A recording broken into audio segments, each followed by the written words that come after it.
پہلگام حملہ ایک سانحہ تھا، لیکن بھارت نے اس کا استعمال صرف سوگ کے لیے نہیں بلکہ ایک منظم پروپیگنڈے کے ہتھیار کے طور پر کیا۔ فوراً انگلیاں پاکستان پر اٹھائی گئیں، ثبوت کے بغیر، تحقیقات کے بغیر، اور سب سے بڑھ کر ملک کے اندر موجود کروڑوں مسلمانوں کو کٹہرے میں کھڑا کر دیا۔ بھارتی میڈیا نے ہسٹیریا پھیلایا، سیاستدانوں نے نفرت کے بیج بوئے اور ہندوتوا کے انتہا پسندوں نے گلی گلی کوچا کوچا اس پروپیگنڈے کو ہتھیار بنا کر عام مسلمانوں کے خلاف جنگ چھیڑ دی۔ یہ جنگ سرحد پر نہیں تھی، بلکہ یہ جنگ سکولوں میں، بازاروں میں، ہاسٹلوں میں اور دکانوں پر لڑی گئی، صرف اس لیے کہ کوئی مسلمان تھا یا کشمیری تھا یا پاکستان کا ہمدرد سمجھا گیا۔ چلیے پہلگام حملے کے بعد بھارت میں مسلمانوں کے ساتھ ہونے والی نفرت اور حملوں پر ایک نظر ڈالتے ہیں۔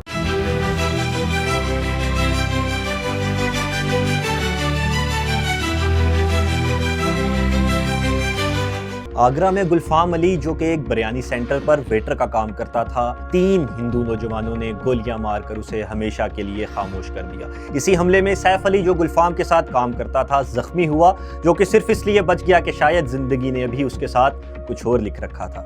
حملہ آور گاؤں رکشا دل کے لوگ تھے، جنہوں نے کہا کہ 26 کے بدلے 2600 مسلمانوں کی جان لیں گے۔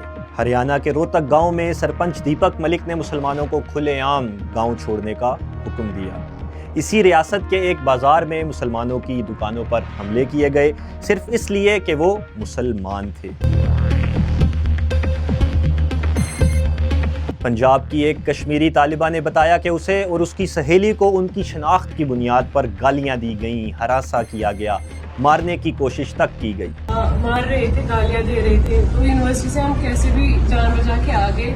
تو کل شام کو جب ہم روم میں بیٹھے تھے تو لوکلز آ کے ناک کرنے لگے، گالیاں دینے لگے۔ دہرادون میں ہندو رکشا دل کے للت شرما نے کشمیری طلبہ کو دھمکیاں دی کہ کل 10 بجے تک وقت ہے، اس کے بعد نظر آئے تو انجام خطرناک ہوگا۔ کل کوئی بھی کشمیری مسلمان دہرادون میں ہمیں کہیں بھی ملتا ہے، اس کا اوشیہ علاج کیا جائے گا۔ کشمیری مسلمانوں کل 10 بجے تک کا ٹائم ہے، یہاں سے بھاگ جاؤ۔ میسوری میں 2 کشمیری نوجوانوں کو، جو سالوں سے شالز بیچ کر اپنی زندگی چلا رہے تھے، تشدد کا نشانہ بنایا گیا۔ وہ چیختے رہے لیکن دیکھنے والے تماشائی بنے رہے۔ ایک وکٹم نے کہا کہ میں یہاں 18 سال سے شالز بیچ رہا ہوں، لوگ مجھے جانتے بھی ہیں، لیکن کوئی مدد کے لیے نہیں آیا۔ یہ واقعات صرف رپورٹنگ کے اعداد و شمار نہیں، بلکہ یہ چیختے سوالات ہیں۔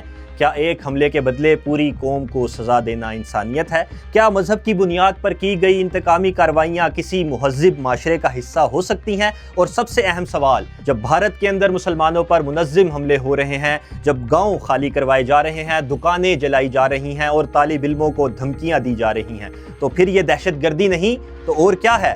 مودی اور بھارت کا چہرہ بے نقاب ہو چکا۔ دنیا کشمیر پر اب خاموش نہیں بلکہ سوال پوچھ رہی ہے۔